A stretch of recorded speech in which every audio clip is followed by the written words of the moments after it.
गगनबावडा तालुक्यातील भूतलवाडीपासून 1.5 किलोमीटर अंतरावर अंगणवाडी आहे. या अंगणवाडीत मदतनीस पद रिक्त असल्यानं अंगणवाडी सेविका या भूतलवाडी इथल्या प्राथमिक शाळेत अंगणवाडी भरवत होत्या. दरम्यान अंगणवाडी सेविका आजारी पडल्यानंतर 2 महिने अंगणवाडी बंद होती. मात्र अतिरिक्त सेविका या फक्त एकच दिवस हजर झाल्या होत्या. माझी मुलगी अंगणवाडीत शिकत आहे. आता 2 महिने झाले अंगणवाडी बंद आहे. अंगणवाडीची सेविका हे आजारी असल्यामुळे तिने बदली मॅडम दिली होती गारविडीमधली. ती फक्त एकच दिवस आली. तिथनं 2 महिने ती गैरहजरच राहिली.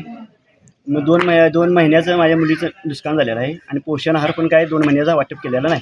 याबाबत तक्रार केल्यानंतर अंगणवाडी पुन्हा गावापासून 1.5 किलोमीटर अंतरावर भरवण्याचा निर्णय शासनानं घेतला.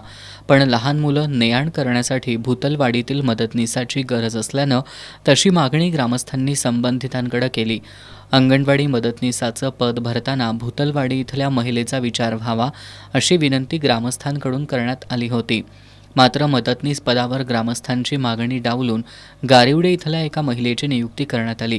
ही नियुक्ती झाल्याचं समजताच भूतलवाडी ग्रामस्थांनी बैठक घेऊन 1.5 किलोमीटर अंतरावर असणाऱ्या अंगणवाडीत आपली मुलं न पाठवण्याचा निर्णय घेतला आणि भूतलवाडीमध्ये एका घरात दुसरी अंगणवाडी सुरू केली. नमस्कार. आज गारडे येथील भूतलवाडी येथे आम्ही ग्रामस्थ जमलेला आहे.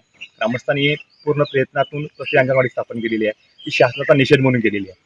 शासनाकडे वारंवार मागणी केली, शिवसाहेबांकडे मागणी केली की स्थानिकचा उमेदवार असून दे, कारण की तो मुलांची चांगल्या प्रकारे काळजी घेऊ शकतो. आणि सातत्यानं आमच्या मागणीकडे अवहेलना केली, दुर्लक्ष केलं आणि मनमानी कारभार केला. त्याच्या निषेधार्थ आज आम्ही गारविड्यातील ग्रामस्थांनी भूतलवाडीतील तिथे प्रति अंगणवाडी स्थापन केली आहे. ती संपूर्ण ग्रामस्थांनी आपल्या स्वतःच केलेली आहे आणि तिथं सर्व काय आहे ते पूर्णपणे आम्ही त्या मुलांना शिक्षण चांगल्या प्रकारे देण्याचा प्रयत्न करतोय.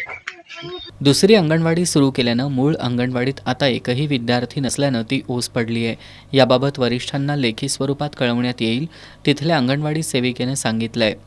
मग आता मुलं म्हणजे वरती सांगणारच की लेखी देणारच की असं मुलं पाठवत नाही, मग आम्ही काय करावं? मग त्यांनी काय सांगतील तसं त्यानुसार आम्ही हे करणार. जोपर्यंत गावातूनच मदतनीस पद भरलं जात नाही तोपर्यंत आपल्या पाल्यांना मूळ अंगणवाडीत पाठवणार नसल्याचा पवित्रा ग्रामस्थांनी घेतलाय. ग्रामस्थांच्या या ठाम भूमिकेमुळे सध्या मूळ अंगणवाडी मुलांविना बंद अवस्थेत आहे.